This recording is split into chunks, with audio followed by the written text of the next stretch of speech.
I am terrible at sleep, or at least I was terrible at sleep up until we got our Helix Sleep mattress. There are a lot of online mattress retailers, and they're popping up these days all with this one-size-fits-all solution, but Helix Sleep has a proprietary algorithm. They look at your weight, how it's distributed across your body. They run it through their algorithm. They ask what sort of mattress you want. Do you want it firm? Do you want it soft? Do you want it to be breathable? Do you want it to absorb heat? And then they send a mattress directly to your door. You pop open the box, and it inflates right before you because it's a foam mattress. It is supremely comfortable. My wife particularly loves it. It's helixsleep.com/Ben. You can take their simple 2 to 3 minute sleep quiz, and they build that custom mattress that is the best thing you've ever slept on. It also allows you to have different settings for one side versus the other. So if my wife wanted to sleep on a different type mattress than I did, they can create a mattress that has two different sides to it. Everyone from GQ to Cosmopolitan to the New York Times talking about Helix Sleep, and there's a reason for it. Your custom mattress arrives directly to the door in a week, and shipping is completely free. Try it for 100 nights, and if you don't like it, or you don't love it, they'll pick it up and they will refund you in full. Right now, go to helixsleep.com/Ben. You get a $50 discount toward your custom mattress. Again, helixsleep.com/Ben. Use that /Ben. You get a $50 discount toward your custom mattress. Again, that's helixsleep.com/Ben. Most comfortable mattress I've slept on. And again, use that /Ben so that they know that we sent you and they understand that their advertising is working well. Okay, so the big story of the day is, of course, Hillary Clinton continuing to make the rounds. Before I get to that, I want to explain how you get tickets to the Berkeley speech. So it is sold out.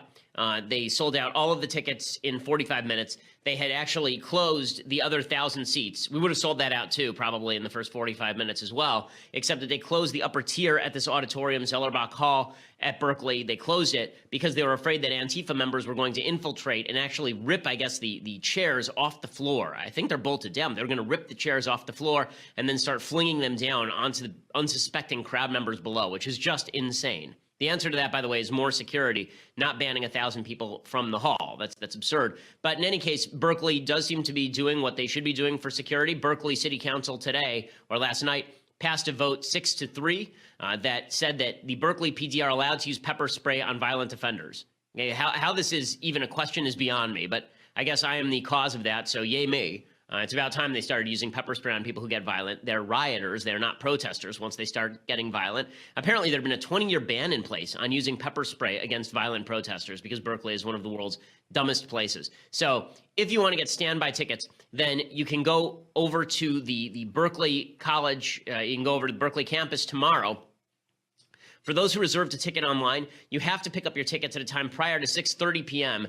on Thursday, September 14th. Any tickets that are unclaimed by 6:30 p.m. will be forfeited by those who reserve them, and they're setting up a standby line right now. There's a standby line forming at Memorial Stadium box office at the UC Berkeley campus beginning at 5 p.m. Starting at 6:30 p.m., they will start distributing unclaimed or forfeited tickets. Right now, I think there are only about 15 tickets, actually. But if that changes, then be first in line to receive all of those, because I have a feeling there might be more than a few unclaimed tickets. I think that there are going to be a lot of people on the left who reserve tickets just to make sure that there are seats that are empty. So if you really want to get in, then go over to Memorial Stadium box office at the UC Berkeley campus beginning at 5 p.m. tomorrow, and I will see you there because it should be a lot of fun.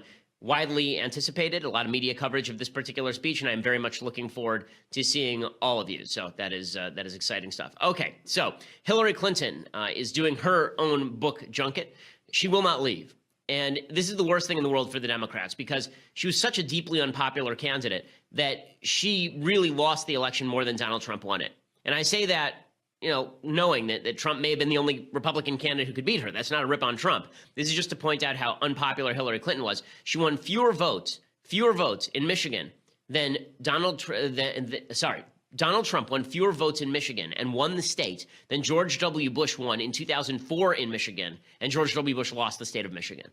That doesn't demonstrate a vast Trump movement. It demonstrates everyone dislikes Hillary Clinton. Same thing in Wisconsin. Mitt Romney actually outperformed Donald Trump in Wisconsin in 2012. Mitt Romney lost the state. Trump won the state. Why? No one showed up to vote for this lady. No one showed up to vote for her. So she now comes along and she is going to give her explanation for why she lost. And naturally, the explanation for why she lost is because everyone is mean to her. It's just the end of the world. Everyone is cruel and mean and vicious.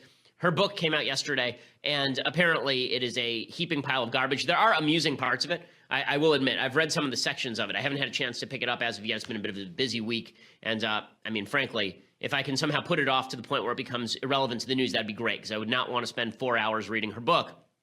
But she is blaming everyone. I think my favorite part of this book is there's a quote that came out from her book that is just astonishing, where she just completely misses how it is that the Orwell novel 1984, what it was about. So she actually writes this in her book.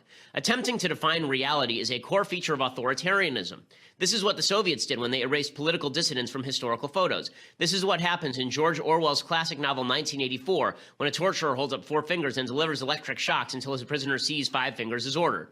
The goal is to make you question logic and reason and to sow mistrust. For Trump, as with so much he does, it's about simple dominance. So she basically says the big problem with 1984 is that it's supposed to make you distrust, that Trump's shtick is to make you distrust the press and the authorities, just like in 1984, which is not what 1984 is about. That's about why you should not trust the press and the authorities. The entire book is about not trusting the press and the authorities. But Hillary Clinton is nearly as bad at literary analysis, apparently, as she is at things like running for office. Okay, so here is Hillary doing her shtick. She first of all rips the press. She starts off with, it's the press's fault. It's all the press's fault. They were just mean to me. If they hadn't been so cruel, then I would have won this election. But I don't think the press did their job in this election, with very few exceptions. So the hard questions about what was real and what was realistic and what could happen with the right kind of election outcome were never really joined. And so, you know, I found it frustrating, obviously, because I think I could have defended and lifted up a lot of what I believed we could do. But really, Ezra, when you get 32 minutes in a whole year to cover all policy, how does that work?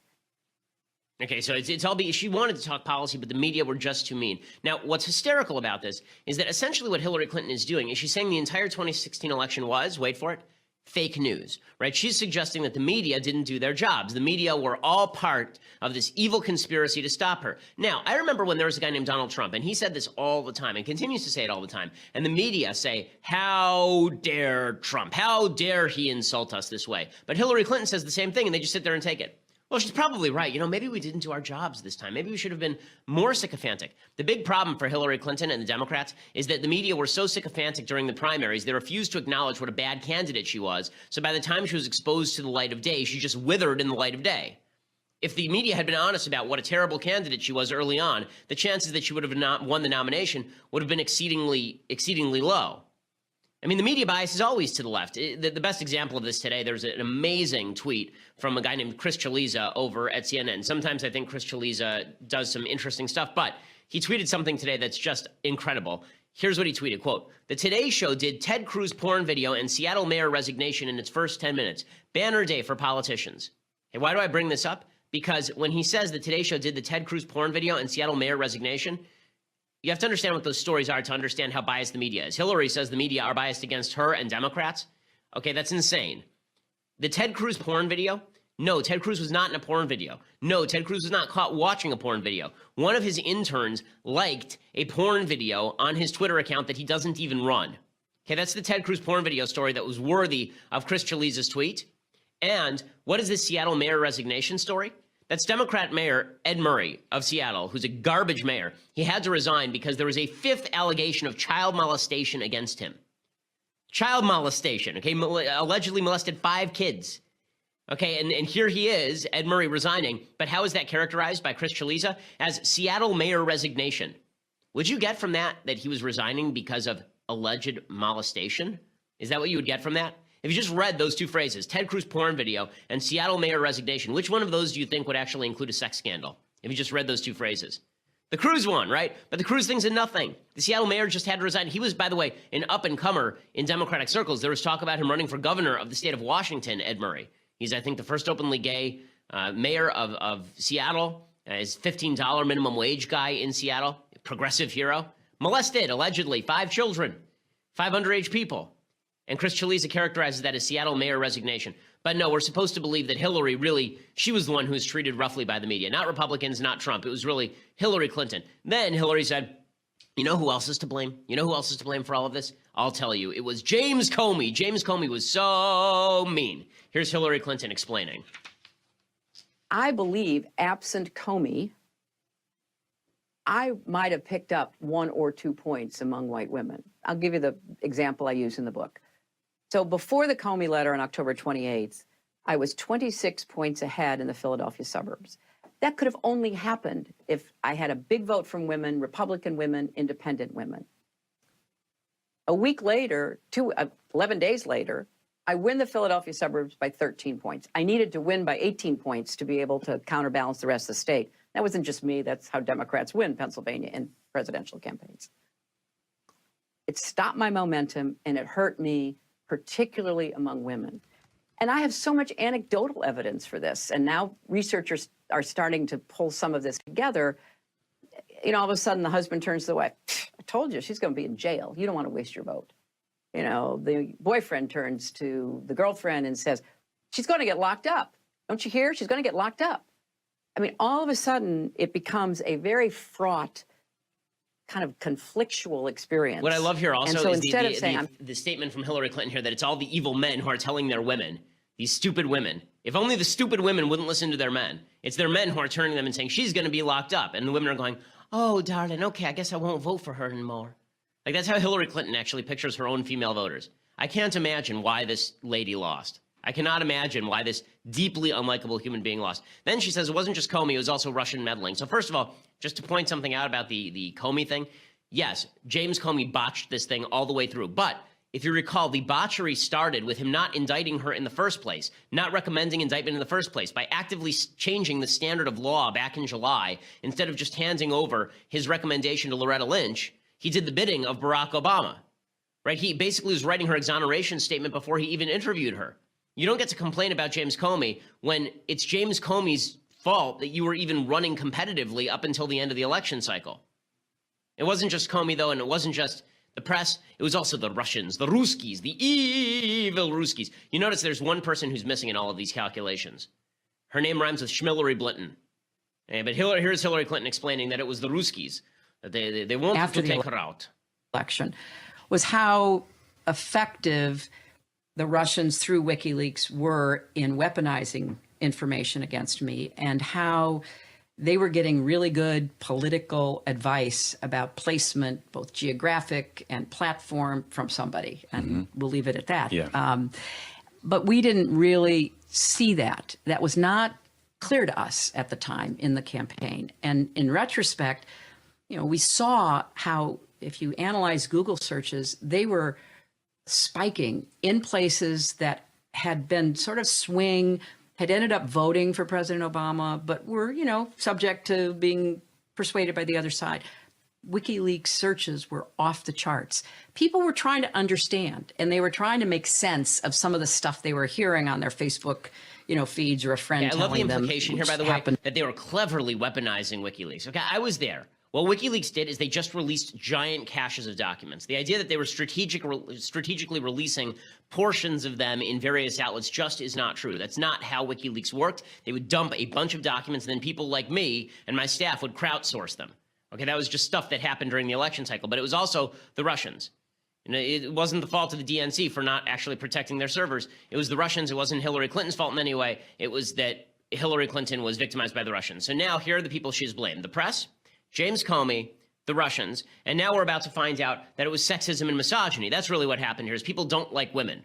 Right? It's people don't like women. It wasn't people don't like Hillary Clinton. It's they don't like women in general. Like white women, who, by the way, went for Donald Trump by a pretty wide margin. It's that white women hate women. That's really the problem here.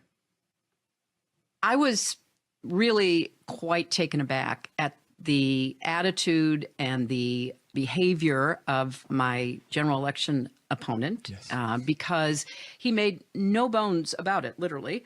He was so sexist, and not just about me, but about, you know, his Republican woman opponent, his women and reporters on TV and elsewhere. So it was really a part of the atmosphere. And I want not just women, but men as well, to know this is endemic. Sexism and misogyny are still endemic. We've made progress, but we can't allow ourselves to go backward. And as I point out in the book, it never was just about me. I happen to have the big bullseye on my head, but it was about women. And in the months since, We've seen reports out of Silicon Valley and other businesses, as well as politics, where distinguished women like Elizabeth Warren or Kamala Harris or Kirsten Gillibrand, or others in the media are being treated to a level of overt sexism. Okay, this is absurd. This is absurd. People don't like Hillary Clinton. It's not they don't like women.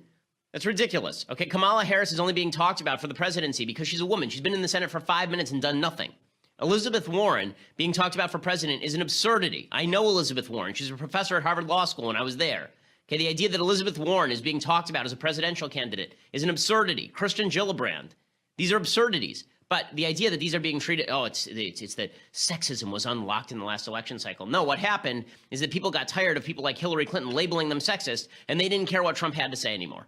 That's what happened here. People had a choice, right? They could either take Trump with, yes, some of his sexism, but at least he wasn't calling them sexists, or they could take Hillary Clinton, who was lecturing them every single day about how they hated women. And that was an easy choice for most people. But no, it's that Americans are sexist. Americans are brutal and sexist. That's the real issue here.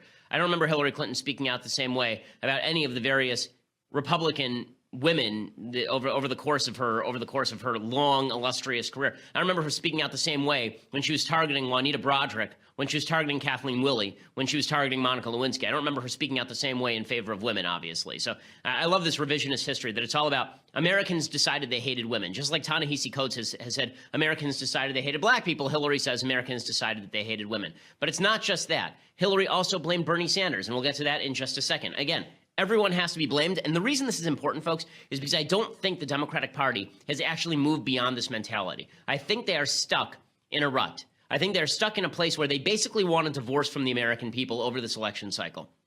I'll explain in just a second. But first, I want to say thank you to our sponsors over at the USCCA. So we hear the stories in the news all the time where a guy's at home and somebody tries to break into his house and he has to shoot them, and then the police wrongly arrest him and he ends up in the court system. We hear this all the time. Well, right now, you need to protect yourself. And you can take a simple, rewarding journey to concealed carry and home defense confidence with the 2017 Concealed Carry and Family Defense Guide. That is the Concealed Carry and Family Defense Guide. It's from the U.S. Concealed Carry Association. It is 100% free. In it, you will learn how to detect attackers before they see you, how to survive a mass shooting, the safest and most dangerous places to sit in a restaurant, how to responsibly own and store a gun, even if you have little kids, and a whole lot more. These are all super practical tips. It is well worth reading. It is 164 pages, so it's pretty comprehensive. It comes with a bonus audio version, so you can even listen in your car. I know you like listening to the podcast. You can listen to this in your car as well. This life-changing guide comes 100% free for a limited time. You also get a bonus home defense checklist. Go to defendmyfamilynow.com right now,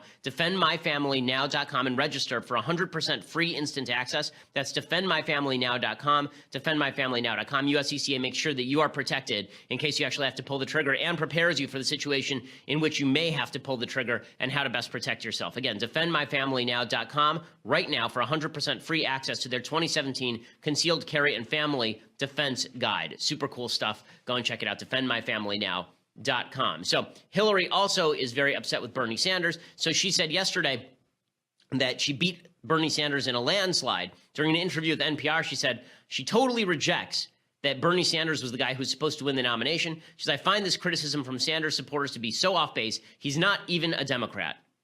Right, so this is the big problem, is that he's not even a Democrat. She said he and his followers' attacks on me kept getting more and more personal, despite him asking me not to attack him personally. And, I really regret that. But now he's got a chance to prove he's something other than a spoiler. And that is to help other Democrats. I don't know if he will or not, but I'm hoping he will. Right, so there she is attacking Bernie Sanders. Everyone has to be attacked. She attacks voters, too. Right, finally, she ends up attacking voters. This, I think, is probably the best portion of her pathetic book. It's pretty spectacular. Here's what she has to say in her book. She says, since November, more than 24 women of all ages, but mostly in their 20s, had approached me in restaurants, theaters, and stores to apologize for not voting or not doing more to help my campaign. I responded with forced smiles and tight nods. On one occasion, an older woman dragged her adult daughter by the arm to come talk to me and ordered her to apologize for not voting, which she did, head bowed in contrition. I wanted to stare right in her eyes and say, you didn't vote? How could you not vote? You abdicated your responsibility as a citizen at the worst possible time, and now you want me to make you feel better? Of course, I didn't say any of that. These people were looking for absolution that I just couldn't give. We all have to live with the consequences of our decisions. Whoa!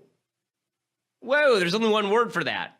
Okay, and it's not it's a 5-letter word, and it's not something I wish to say. I mean, that's really nasty stuff, right? Somebody comes up to you and they say, I wish I had done more. And your first reaction is, you little pissant.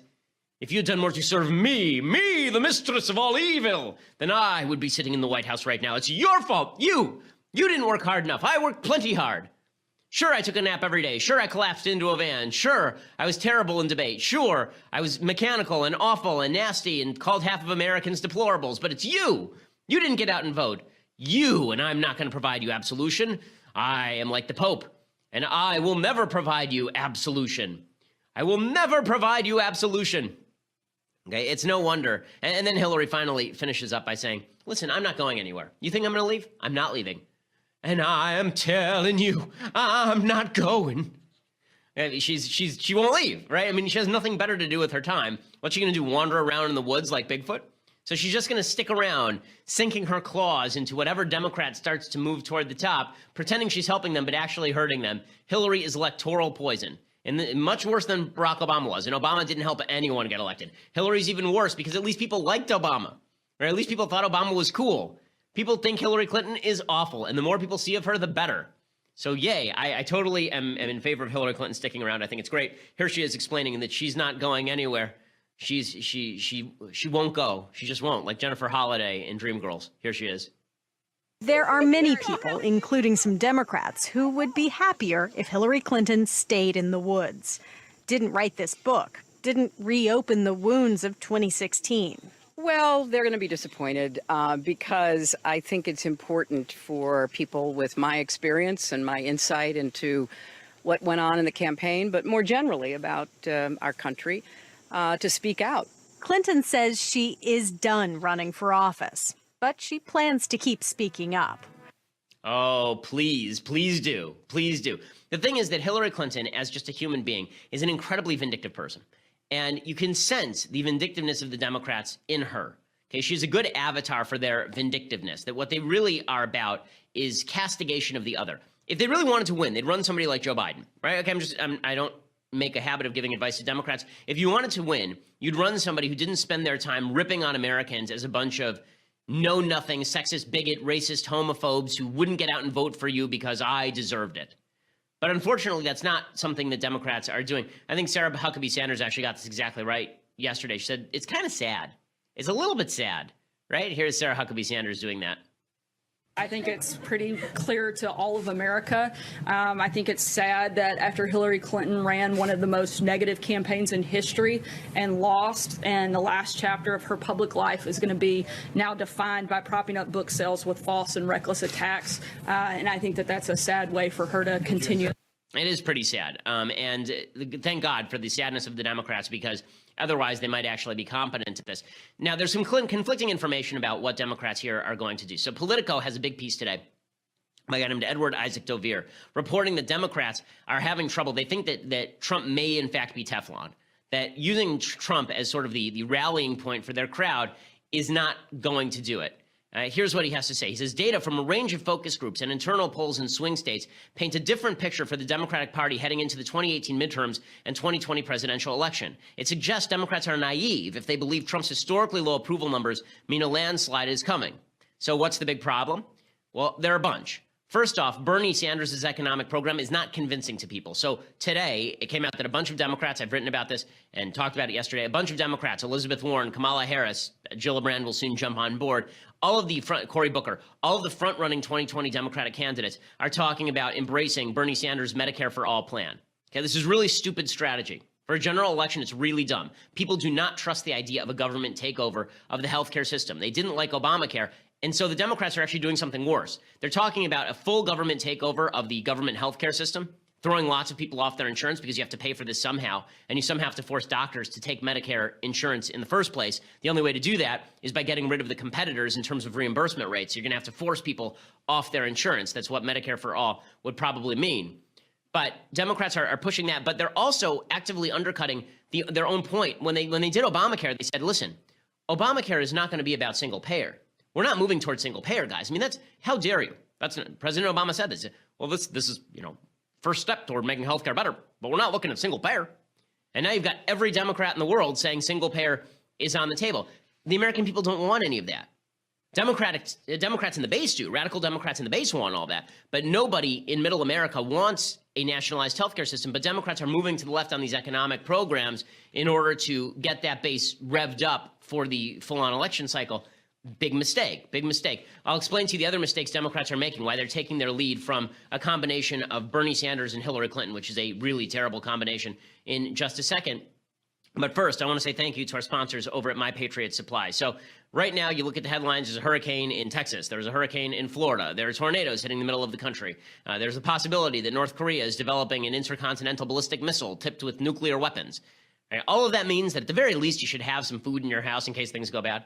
It's not too much to ask. For $99, you get 102 servings of breakfast, lunches, and dinners from My Patriot Supply. Get their new survival food supply for just $99, less than $1 per serving. Order now at 888-803-1413, 888-803-1413, or online at preparewithben.com. It's $99 plus free shipping, preparewithben.com. My Patriot Supply believes in old-fashioned values. They're good folks, so go over and work with them at 888-803-1413, 888-803-1413, preparewithben.com. Again, protecting your family for $99 is a no-brainer.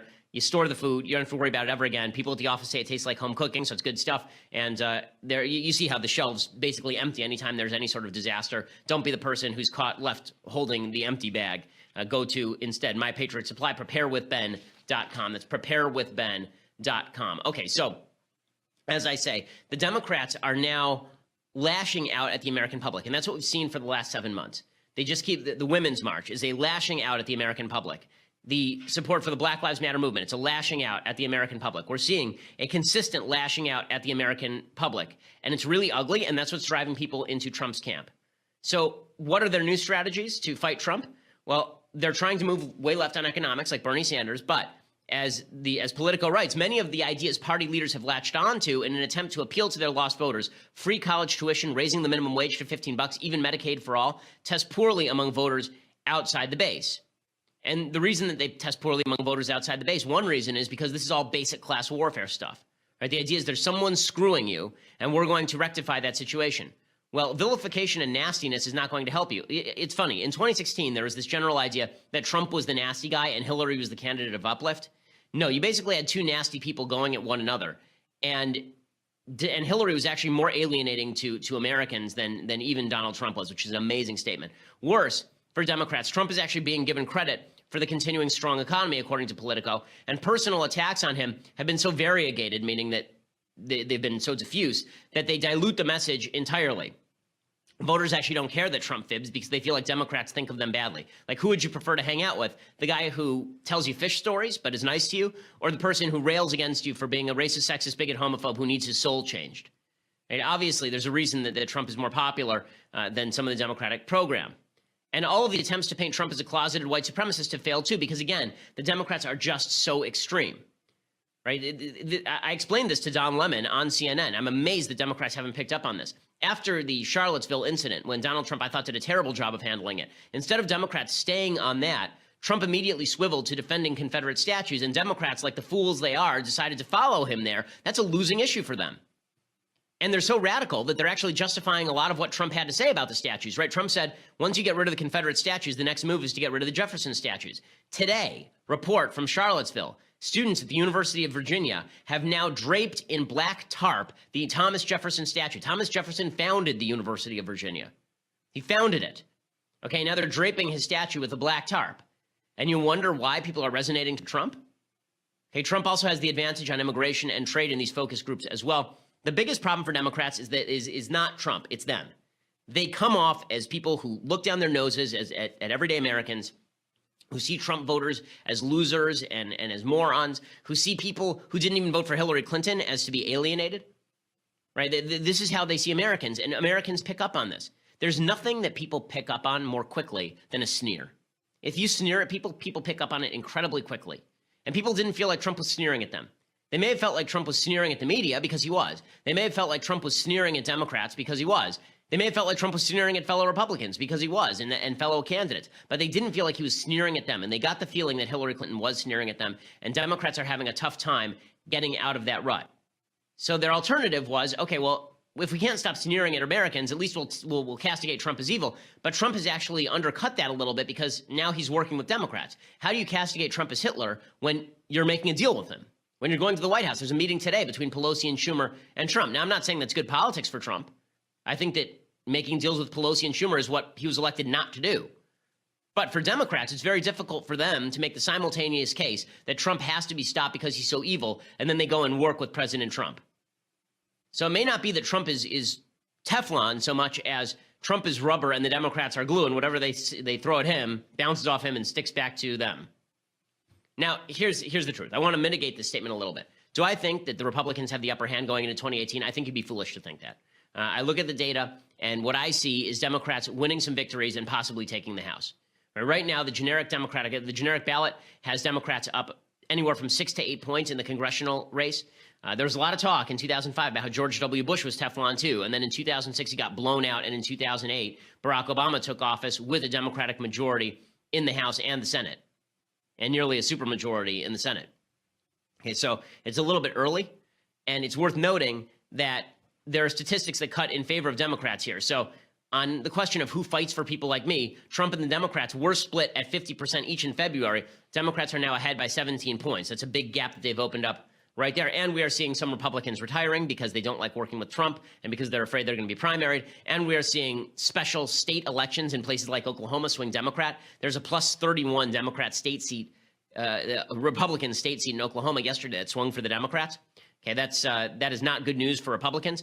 All that said, though, the Democratic program right now is not geared towards success. It's not geared towards success specifically because of the scorn. If they don't get rid of the scorn that drips off of Hillary, they're going to have a problem. They need a candidate with authenticity who actually does not sneer at the American people and feel like they are owed this position.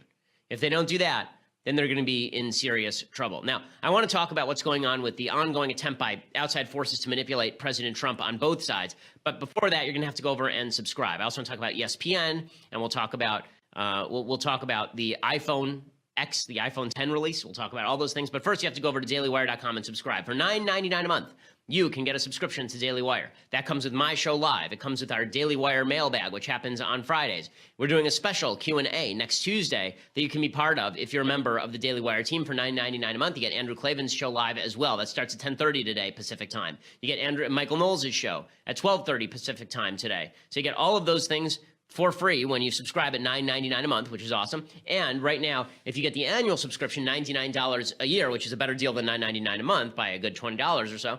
Look at that math right there in my head. Then you also get this, the Leftist Tears Hot or Cold Tumbler, the greatest of all beverage vessels, something you will treasure forever. And when you are dead and your children cremate you, they'll put your ashes in it and leave it on the mantle. If you're going to be buried in this thing, you may as well get it right now. Leftist Tears Hot or Cold Tumbler. You get that when you get the annual subscription. Please go over to YouTube and subscribe to our channel. That always helps us. Plus, go over to iTunes or SoundCloud, hit subscribe, leave us a review. The reviews do help with the iTunes ranking, so we always appreciate it. We are the largest, fastest growing conservative podcast in the nation.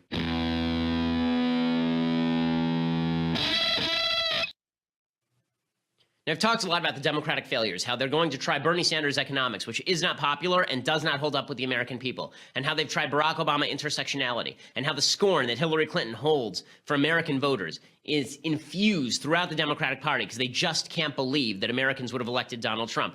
But on the other side of the aisle, there's a lot of confusion with regard to President Trump. What's he going to do now? So there's a big meeting today between Trump and Pelosi and Schumer. He had a meeting last night with a bunch of people, Republicans and Democrats, about his tax reform bill, and then he tweeted something out about tax reform, go Congress, go. Okay, if the extent of Trump negotiating on tax reform is going to be him tweeting, go Congress, go, it's going to be very difficult for anything to get done. We already tried this exact plan with healthcare. It did not work. Trump's going to have to be more involved in that. The problem is that Pelosi and Schumer offer him an easy way out because they come to him and they say, we'll pass stuff. We'll put our name on it with you. You'll get great plaudits in the New York Times. It'll be awesome. So we have to be very wary. The White House yesterday came out and said Trump has always been in favor of amnesty. Seriously. The White House actually said that. Okay, I was there. This is not true. Okay, I know that there's an attempt right now to try to prop up Trump on the immigration issues. It's just not real. So yesterday, Drudge Report put up a big headline about how Trump was finally going to start paving the way to building the wall. Not really. Okay, so here's what it said from KVOA. The Department of Homeland Security has issued a waiver to waive certain laws, regulations, and other legal requirements to ensure the expeditious construction of barriers in the vicinity of the international border near Calexico, California. The waiver was published in the Federal Register today. So is that really a waiver that we're going to get started building on the wall? Well, not really, because from 2005 to 2008, the department actually used that waiver authority 5 times. Okay, was a wall built? No, a wall was not built. That does not mean that we are going to be building new wall. It means that they are replacing current wall. They're replacing border fence that currently exists. So no, that is not the building of the new wall. Don't be fooled by the headlines. Well, there's also an attempt that's quite fascinating.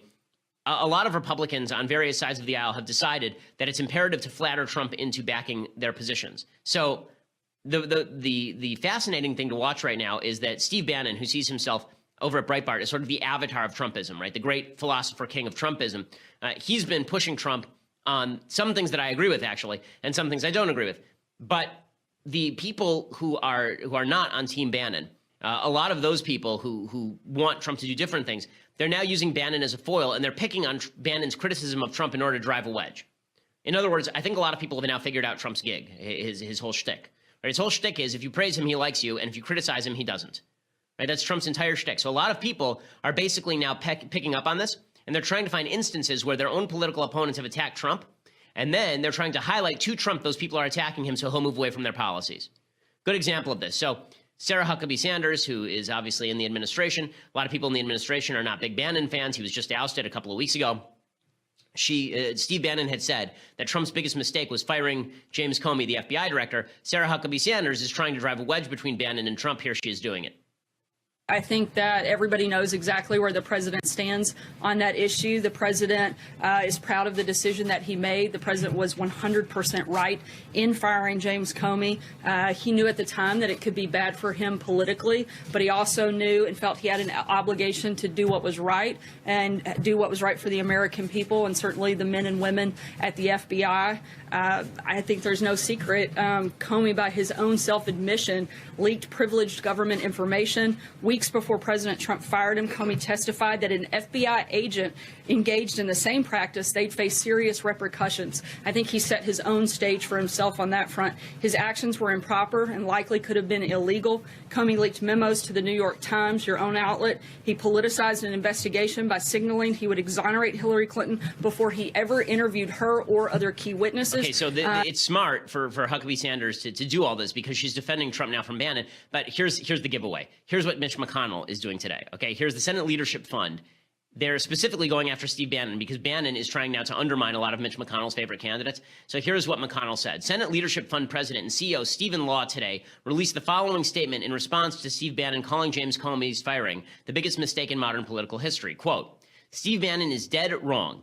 Every fact that has come out about James Comey's handling of the Clinton email investigation has affirmed the rightness of President Trump's decision. Now, do you think that Mitch McConnell actually believes that, or do you think that Mitch McConnell is trying to play the president? And Mitch McConnell is pretty clearly trying to play the president. You're going to get more of this. The Democrats are trying to play Trump by praising him. Mitch McConnell is trying to play Trump by attacking Bannon for attacking Trump. Everyone knows the game now, and the game is personal. It is not political. It'll be interesting to see how it plays out. Okay, time for some things I like and then some things that I hate and then a quick Bible talk. So things that I like. I'm doing children's movies this week because I just have to be in that mood, man. I mean, like going to Berkeley, it's going to be fun and all, but it's also kind of stressful. And so watching children's movies with my kids, or my kid, because one of them is too young to watch movies, is really fun. My daughter right now is obsessed with Bambi. She loves Bambi. This was the golden age of Walt Disney's films. I believe this was the third Walt Disney film. I think that it went Snow White, Pinocchio, Bambi in order. But Bambi is a masterpiece. I mean, it's just the artwork is a masterpiece. Again, the attempt to promulgate traditional values in Bambi is very strong. The idea of the father deer and the mother deer and the baby deer Bambi growing up into the protector of the herd, right? Males are there to protect is the very strong theme in Bambi. Mothers are there to nurture, males are there to protect is a very, very strong theme in Bambi. Here's a little bit of the preview. It's such a charming film.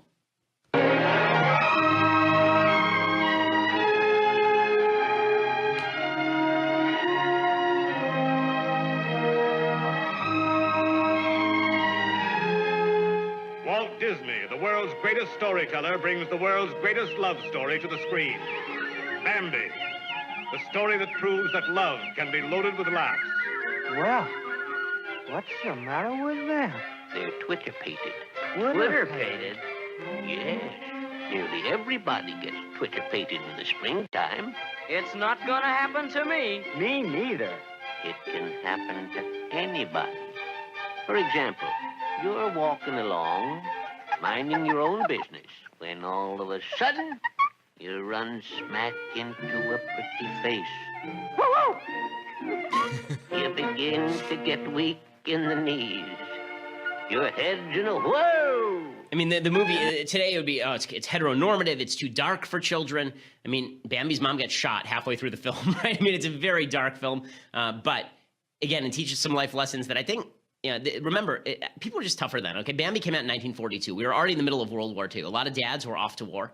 And the idea that it was the male job to protect a civilized society, I think is pretty clear, actually, in the film. I don't think that it's particularly well hidden. I'm wrong about this being the third film. This is actually film number 5 because it goes Snow White and the Seven Dwarfs, Pinocchio, Fantasia, which is also a masterpiece, Dumbo, which is a masterpiece, Bambi, which is a masterpiece. Those 5 films are all masterpieces. They're all amazing films. And then you get into sort of the second iteration of Disney in 1950. Right, that's when you get Cinderella, Alice in Wonderland, Peter Pan, Lady and the Tramp, Sleeping Beauty. All of these are good movies, but I don't think they're quite to the level of the originals. And then you get the dark period for Disney. That's when you get Robin Hood, The Sword and the Stone, The Aristocats. Right, the only great film from that particular period is The Adventures of Robin Hood. But you get The Rescuers, The Black Cauldron, right? Movies that no one's ever seen because they're not good. And then you have kind of the second. You have the third wave for Disney, which is Beauty and the Beast, Aladdin, The Lion King, Pocahontas. Right, a lot of great movies, and now it's been taken over by Pixar. But Bambi is obviously a phenomenal movie and well worth watching with your kids, especially if you can sit there with the kids, so you can fast forward through some of the scary parts. Okay, so time for some things that one other thing that I like. There's a Barry Weiss column over at the New York Times that I think is really terrific, talking about my visit to Berkeley. It's well worth reading. Yes, we have reached the apocalypse when the New York Times opinion page is defending my visit to Berkeley, basically saying that. The left's attempt to lump everyone in as Nazis is utterly absurd. Great column by Barry Weiss, and thank her for writing it. Okay, time for a couple of things that I hate. So one of the things that has happened is that as our technology gets better, we get dumber. We seem to have less purpose in the world. I'm starting to write a book on this right now. We seem to have less purpose. We seem to have less meaning in our lives. And so our technology continues to grow. Our science continues to get better. And then we use it for the stupidest available crap you could possibly imagine. If you can imagine people saying, we've developed technology that allows facial recognition, right? We've developed technology that allows us to map your face. What could you use that for? In a good way. Well, maybe you could use it to help, for example, teach autistic kids how to recognize emotion, right? That seems like a good use of it because a lot of autistic kids have difficulty recognizing emotions in faces. How exactly are we going to use it, however? The way we are going to use it is we are going to make ourselves into talking pieces of poop. This was actually in the Apple iPhone 10 presentation yesterday in their big rollout. The True Depth camera also enables new experiences, like bringing emojis to life by mapping more than 50 facial muscles in real time, so you can be happy or sad or cross. You can be any animated character you wish to be. You can be a talking piece of poop. Yeah, well, welcome to the 21st century. We may have given up on, values and systems. We may have given up on the idea of a God that cares about you in the universe, but on the other hand, we can also make you, we can devolve you to the level of a talking piece of human feces. We can make that happen for you. So that's very exciting stuff. Okay, other things that I hate. There's a lot of talk today about firing Jamil Hill. She is a host on ESPN. She does a truly awful show with Michael Smith called SC6. I know because whenever I'm working out at the gym, this thing is on. It's a really crappy show. But this is not my critique of the show, which is indeed garbage.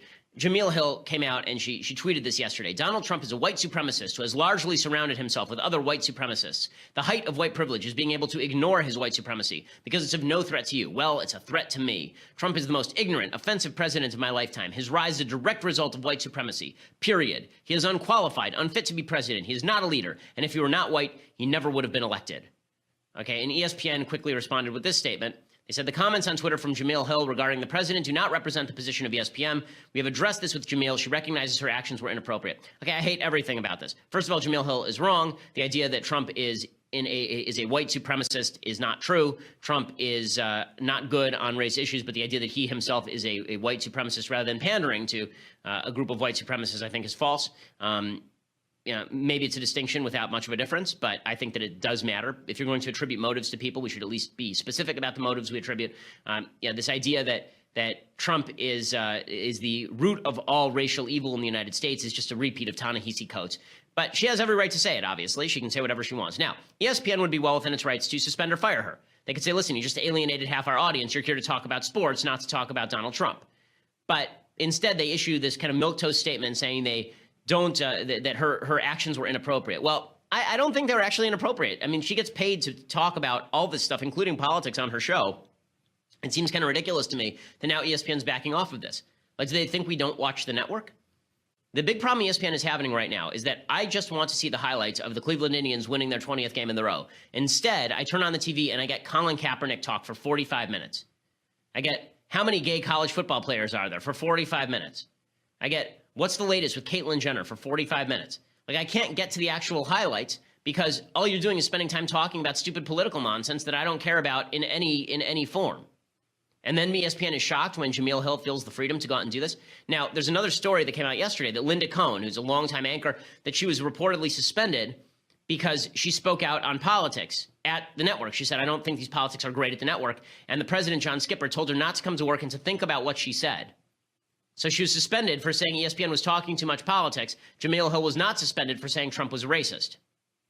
Okay, so here's my feeling about this. Jamil Hill shouldn't be fired. She shouldn't be suspended. Let the audience make their decision about Jamil Hill. Linda Cohn certainly should not be fired or suspended for having the temerity to point out the stupidity of ESPN for going full-scale political. It's one of my pet peeves. I've been talking about it for years. Turning ESPN into MSNBC with footballs is just absurd. Okay, time for a quick Bible talk here. So, as we do every week, we are going through portions from the prophets, because in the Jewish community, last year we went over the entire 5 books of Moses, piece by piece. This year, we are going through the portions from the prophets that are associated with them. This is from Isaiah chapter 61. It says, For like the earth which gives forth its plants, and like a garden that causes its seeds to grow, so shall the Lord God cause righteousness and praise to grow opposite all the nations. This is kind of an interesting verse. The reason it's an interesting verse is because the idea is that all things are invested with potentiality. I've been reading too much Edward Feser. That's that book that I recommended a couple of days ago. And he talks about the Aristotelian notion that objects are imbued with potentialities, that a pen is imbued with the potential to write, that a cup is imbued with the potential to hold liquid or to be melted down. We all have potentials, right? We as human beings have potentials. And the earth has the potential to give forth plants. And a garden has the potential to give forth its seeds to grow. And you have the potential to be a righteous person. And God can help you reach that potential if you trust in him. But you have to understand that in the Aristotelian argument, that there is no unmoved, that there is an unmoved mover. That when it comes to growth, that growth requires a mover. You have free will imbued in you by God, and you can use that to change your life. You can use that to make your life better. You have potential. Just like the earth, just like the garden, you have potential. Trust in God, which really means faith in your own free will to make decisions. Doing that allows you to fulfill that potential. If you sit back and you wait for things to happen for you, if you blame the garden for not growing the seeds, if you blame the earth for not giving forth the plants, if you blame God for your problems, you're not going to get anywhere. You have to understand that it is your job to reach your own potential, and that potential does exist within you. And once you start moving in that direction, I firmly believe that God